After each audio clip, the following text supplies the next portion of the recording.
Guys, I'm not going to make you wait any longer. It's your favorite part of the show. It's time for Producer's Picks. And now, the feature so many of our listeners wait for each day. Producer's Picks. All right, you guys know how this works. Every day, Jared scours the internet for his favorite stories. He keeps us abreast of the sports world and other issues that I sometimes don't get around to. Jared Diglio, take it away. All right, well, speaking of Covfefe coffee, President Donald J. Trump yesterday issued a Happy Easter statement. It was short, it was sweet. And it was so Trump. So, statement by Donald J. Trump, 45th President of the United States of America.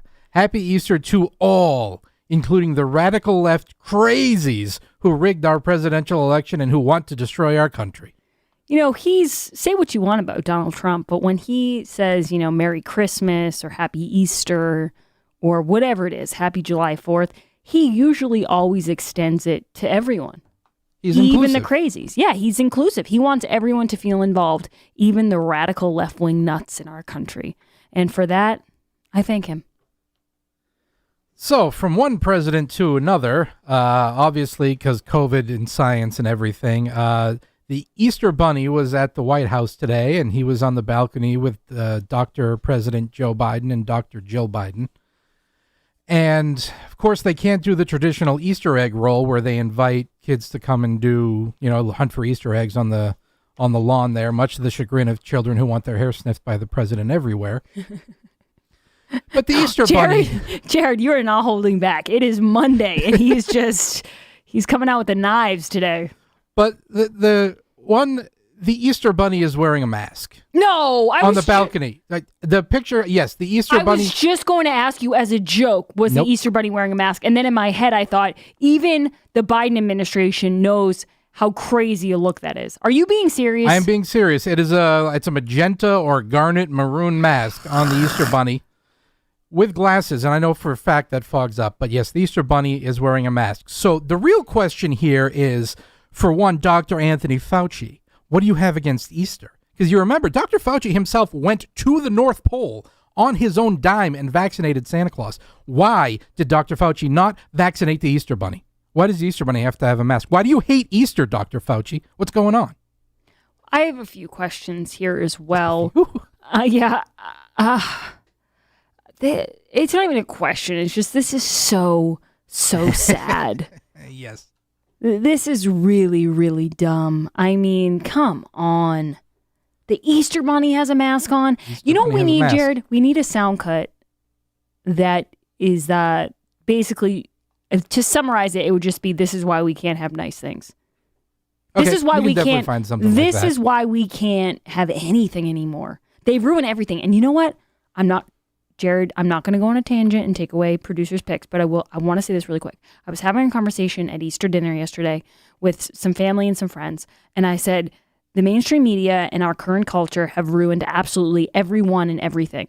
It's like the Shameless scene where, they want to name the school after Michael Jordan. No, he's a gambler. Barack Obama. No, he wasn't nice enough to illegal immigrants. Gandhi. No. Martin Luther King Jr. No, he was a womanizer. No one is good enough in the eyes of Gen Z and these cancel culture trolls.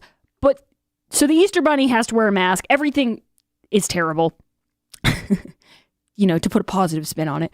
But I want to say this one thing. You know who's one person that better remain perfect and the media better not come for? And he's passed on, which is very sad. He's one of my favorite actors, James Gandolfini, a.k.a. Tony Soprano.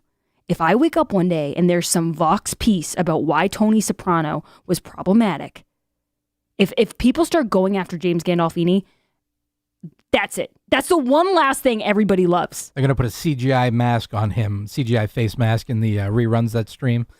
I will not stand for it. You guys ruin absolutely everything in this world. You leave James Gandolfini and his memory alone. I'm just putting that out there preemptively. Noted. Thank you. So we talked a lot about Hunter Biden. He is many things to many people. He is, he's an addict. He's the smartest man Joe knows. He's friendly with his sister-in-law. There's a lot going on. He's a complex individual. But thanks to Politico, We now know something about Hunter Biden, the artist, since I always forget to mention the artist, something we did not know about Hunter Biden before this Politico article about Biden's infrastructure plan, specifically high-speed trains and how they will not be in there. But it turns out that Joe Biden loves trains and has written that the Amtrak staff provided him with another family entirely. There's a station named after Joe in Wilmington, Delaware, and in 2006, this is a quote from the Politico article, his son, noted locomotive expert Hunter Biden. Wait, really? Yes. So in addition to being an artist, an entrepreneur, an international businessman, he is also a noted locomotive expert. He is like the talented Mr. Ripley. What can't this guy do? He is just everywhere. I did know, though, that Biden is a big train guy, because I said that to Howie once, and he was like, yeah, that's been his whole shtick, is that he's like an everyman, takes the train. Yeah. But I think there's a story about that he was running late, and they actually had to stop the whole... Jeez. I got to double check that, but he might be the guy who made the trains not run on time. But again, allegedly, let me look into that. Maybe I'll ask Howie in the next segment. I mean, I know Hunter understood rails. I didn't know he understood trains as well. Jared Diglio. All right. Just shooting straight fire on this Monday afternoon. So ouch. Speaking of masks, we just mentioned the Easter Bunny ridiculousness. The Department of Health and Human Services is offering $500,000 in a mask design contest. Now, I have been very vocal about this kitschy COVID mask industry business, accessorizing your mask and all that stuff. And look, listen, if you got to put masks on kids, I understand they're kids. You got to give them like their favorite cartoon characters or something fun to do with it. But if you're an adult and you're doing this mask accessory, now they're like offering people to design masks. I mean, the dystopian craziness of this is driving me nuts. But if you want to design a mask, the Mask Innovation Challenge, Building Tomorrow's Mask, it's a partnership between the HHS's Biomedical Advanced Research and Development Authority and the National Institute for Occupational Safety and Health. If you want to design a mask, try to get $500K, go for it. I don't know what the rules are. $500,000? Yeah. Hey, you know Isn't there some hamster study they could be using that money on, or some Pakistani gender study? You know what else you could do with that money? I don't know. Distribute it amongst people whose businesses have been closed by COVID, or maybe on the next stimmy check don't have a contest and give that $500,000, that $500,000 to people who need it, the citizens. I don't know. I'm just spitballing. Jared, I'm going to tell you this right now. You could never work in government. I could not. Because that is I certainly could not. That is a horrible, horrible idea. Actually, I could. Where's my takeoff of that? Where's my skim? Where's my 10%? Oh, there you go. Now you're, no deal too small. Now you're talking. On this date in 1923, Taylor's going to love this, Louis Armstrong stepped into the recording studio for the first time as a member of King Oliver's Creole Jazz Band. I got trees of green, red roses too. Please keep going. No, I just like to give people a taste. That's all they need. Just a taste. I love Louis Armstrong. I actually am petitioning to have Louis Armstrong be maybe my wedding song. It's either that or, like I said, Shaka Khan, Ain't Nobody is really in the top two. But we shall see. But I love Louis Armstrong. Big fan. You can't. Yes. Nobody has that voice. He does not. Also, a couple celebrity musical deaths on this day. 1994, Kurt Cobain. Oh. And 2002, Elaine Staley of Alice in Chains. We know my love for the Seattle music scene. Yes. So there's that. And as a geek, I would be remiss if I did not at least reference that in Star Trek lore, today is First Contact Day.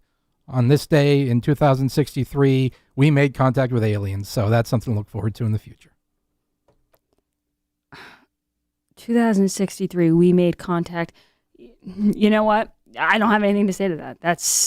What can you say? It's such a beautiful moment. You're at a loss for words. I wonder who's going to be president when that happens. We'll find out. Maybe it'll be, a Biden or Trump. Who knows? Sure, Major will be president by that point. Roof? How is Major? I've been wondering that.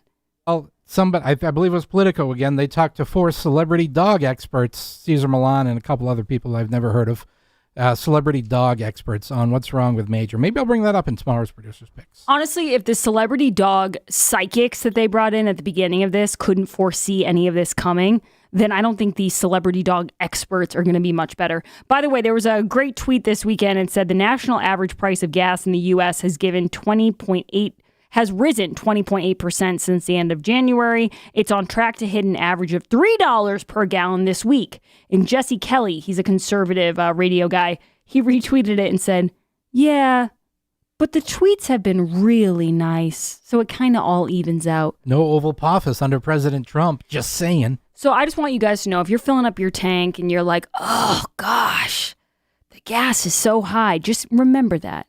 Joe Biden's got a lot of cute tweets out there where he's wearing a mask and he's saying, let's get after it. No malarkey. Come on, man. No joke. No joke. All right, guys, allergy season is here, unfortunately. It's always kind of, there's good and bad of the spring. You love seeing the sun come out, but the allergies, the pollen is just there. And Jared knows this very well. But Jared, before I let you take it away with your allergy expertise, this week, my friends at Eden Pure are offering a free UVC portable light that you can carry easily in your purse or pocket. These sold out immediately during the Cheap Astro deal just a week ago. So they're going to do this again because warmer temps are creeping up and people seem to really love this product. Now, the Thunderstorm is a small device you can hold in your hand and pack easily in your suitcase for travel.